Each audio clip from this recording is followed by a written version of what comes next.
യേശുവെ പോലെ ആകുവാൻ be like Jesus weekly devotional തോട്ട്സിലേക്ക് സ്വാഗതം.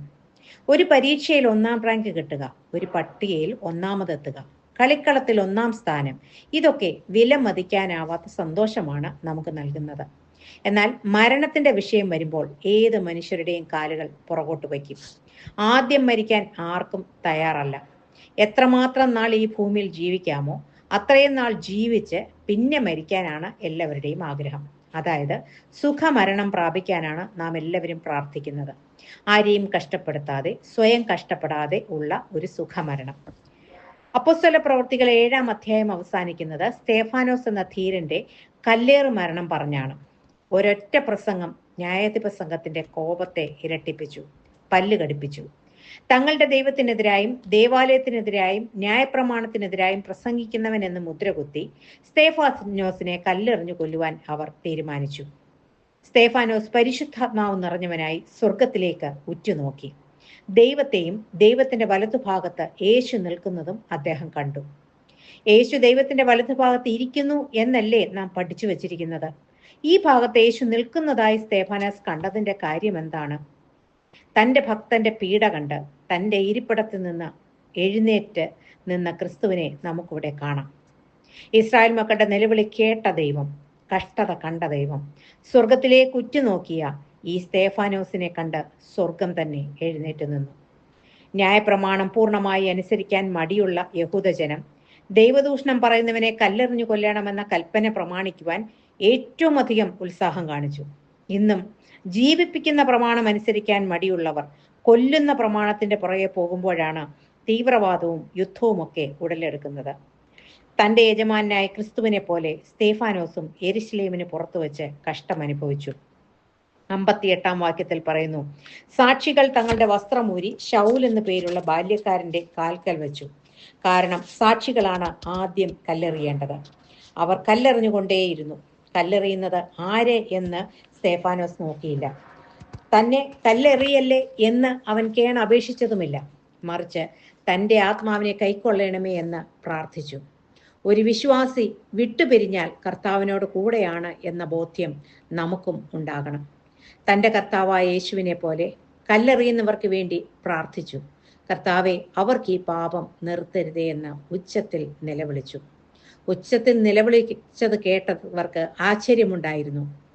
ഇന്നേ വരെ കല്ലെറിഞ്ഞു കൊല്ലപ്പെട്ടവരിൽ നിന്ന് വ്യത്യസ്തമായി ഈ വ്യക്തിയുടെ പ്രാർത്ഥനയും സംസാരവും ഒക്കെ അത്ഭുതമായി മാറി. ഇന്നിത് വായിക്കുന്നവർക്ക് പോലും ഇത് അവിശ്വസനീയമെങ്കിൽ അന്ന് ദൃക്സാക്ഷികളായിരിക്കുന്നവർക്ക് എത്ര മധീയമായിരിക്കും എന്ന് നമുക്ക് തന്നെ ചിന്തിക്കാം. തന്നെ കല്ലെറിയുന്നവരെ ദ്വേഷിക്കുന്നില്ല, പകരം സ്നേഹിക്കുന്നുവെന്നും അവർ അറിയേണ്ടതിന് പ്രാർത്ഥിക്കുന്ന ക്രിസ്തുവിന്റെ യഥാർത്ഥ അനുയായിയാണ് സ്തേഫാനോസ്. പഴയ നിയമഭക്തനായ സെഖര്യാവ് കല്ലെറിഞ്ഞു കൊല്ലപ്പെട്ടപ്പോൾ യഹോവ നോക്കി പകരം വീട്ട എന്ന് പ്രാർത്ഥിച്ചു. എന്നാൽ പുതിയ നിയമത്തിൽ ക്ഷമിക്കുന്ന ദൈവം, സ്നേഹിക്കുന്ന ദൈവം ശത്രുവിനെ സ്നേഹിക്കാൻ പഠിപ്പിച്ചു. ആ ദൈവമാണ് നമുക്കുള്ളത്.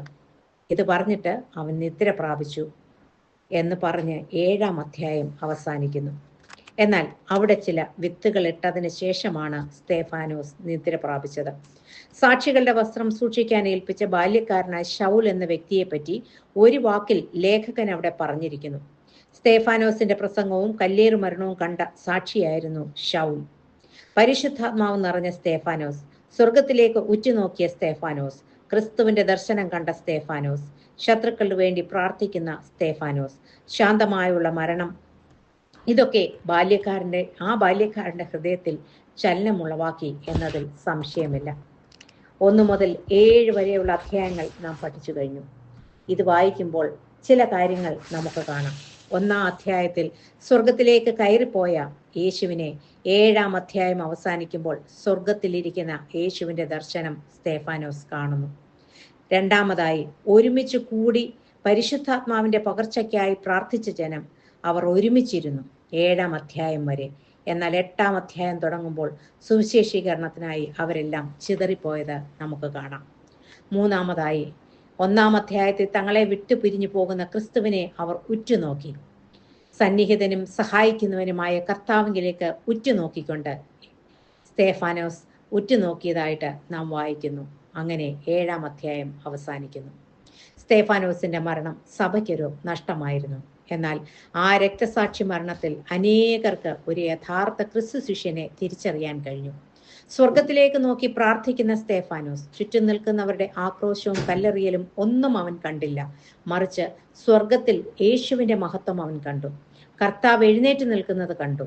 തന്റെ പ്രിയ ശിഷ്യനെ സ്വീകരിക്കാൻ യേശു എഴുന്നേറ്റ് നിന്നതാകാം എന്ന് നമുക്ക് അനുമാനിക്കാം.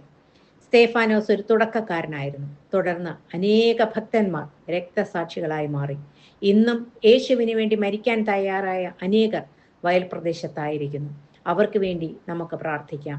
തന്റെ വേല തികച്ച് മഹത്വത്തിന്റെ കിരീടം പ്രാപിപ്പാൻ സ്തേഫാനോസിനെ പോലെ നമുക്കും കഴിയട്ടെ എന്ന പ്രാർത്ഥനയോടെ ഈ ധ്യാന ചിന്ത അവസാനിപ്പിക്കുന്നു. God bless you all.